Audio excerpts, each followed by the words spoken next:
प्रेम में एक पत्ता भी भारी पड़ा, पत्ता तुलसी का तुम भी क्या बन पाओगे जब मुझे छोड़कर तुम चले जाओ, जब मुझे छोड़कर तुम चले जाओगे। एक बार हुआ यूं कि दो हंस और हंसनी आपस में बात कर रहे थे। हंसनी ने हंस से कहा कि तुम्हें छोड़कर चला तो नहीं जाएगा। शायद ये दृष्टांत आपने ध्यान से सुन लिया तो उस गीत की यात्रा आप यहीं पर तय कर लेंगे। एक बार हंसनी ने हंस से कहा कि अब तुम मुझे छोड़कर कहीं चला तो नहीं जाएगा। हंस ने कहा कि अगर मैं उड़ के चला जाऊं तो तुम मुझे पकड़ लेना। हंसनी ने कहा कि मैं तुम्हें पकड़ तो सकती हूं पर तुम्हें पा नहीं सकती। ये बात सुनकर हंस की आंखों में आंसू आ गए। उसने उसी वक्त अपने दोनों पंखों को तोड़ दिया और हंसनी को आश्वस्त कर दिया कि ठीक है, अब मैं तुझे छोड़कर कहीं नहीं जाऊंगा। पर दोस्तों, दुर्भाग्य से हुआ यूं कि उसी वक्त एक तेज तूफान आया। जब हंसनी ने हंस से कहा कि उड़ के कहीं चलते हैं तो हंस ने कहा कि अब मैं तो नहीं उड़ सकता, तू चाहती है तो उड़ के चली जा। हंसनी उसे छोड़ करके वहां से चली जाती है।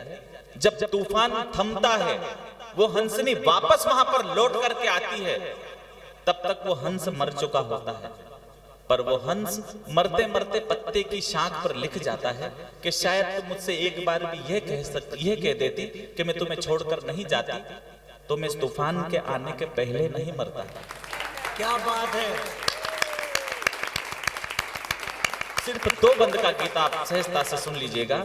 जब मुझे छोड़कर तुम चले जाओगे,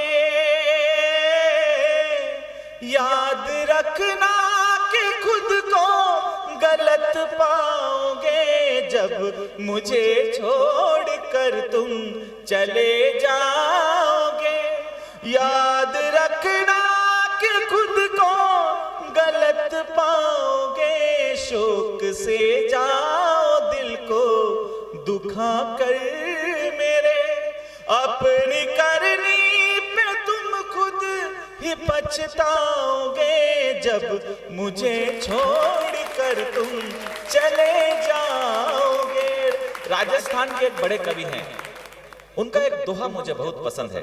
एक बार दो पनिहारी एक पनघट के पास में से गुजर रही थी। उन पनिहारी ने देखा कि एक हिरण का जोड़ा मरा हुआ पड़ा है।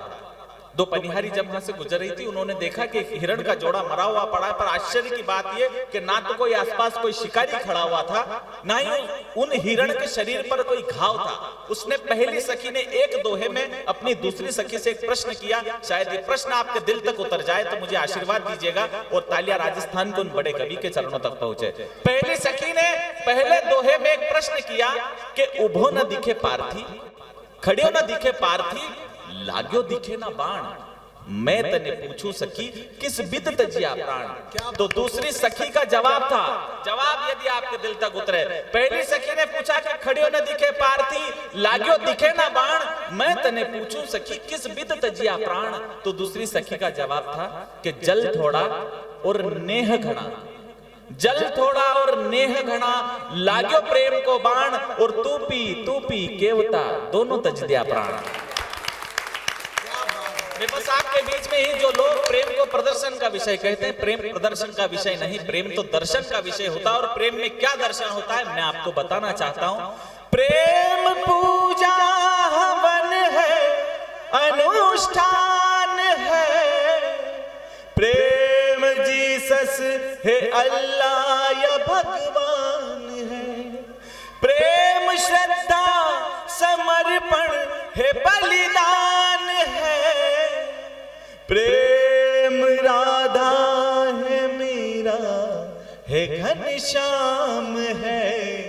और जहां सत्य भामा का धन वैभव त्याग तपस्या सब उस पलड़े पर धरी की धरी रह गई, तब प्रेम भारी हुआ। प्रेम पूजा हवन है, अनुष्ठान है, प्रेम जीसस है, अल्लाह या भगवान है, प्रेम श्रद्धा समर्पण है, बलिदान है, प्रेम राधा है, मीरा है, घनश्याम है। और प्रेम में एक पत्ता भी भारी पड़ा। विदा कर दीजिएगा मुझको अब। प्रेम में एक पत्ता भी भारी पड़ा, पत्ता तुलसी का तुम भी क्या बन पाओगे जब मुझे छोड़ कर तुम चले जाओ।